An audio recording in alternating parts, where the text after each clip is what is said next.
Isa nga sa most visited bridge dito sa Canada ay itong Peace Bridge na matatagpuan dito sa Calgary, Alberta. Wow! Pero alam mo ba na hindi lang basta yung bridge ang mapapasyalan mo dito? Dahil nga may magandang park kapag tumawid ka sa bridge na ito. At ito nga ang Princess Island Park na kalapit lang ng downtown ng Calgary.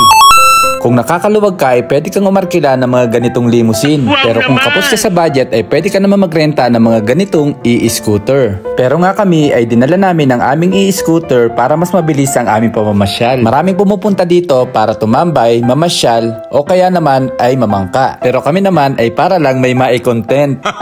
Ang kagandahan lang dito sa Princess Island Park ay meron silang playground para sa mga bata. Marami ding mga nagpipiknik dito at meron ding mga nagti-tiktok.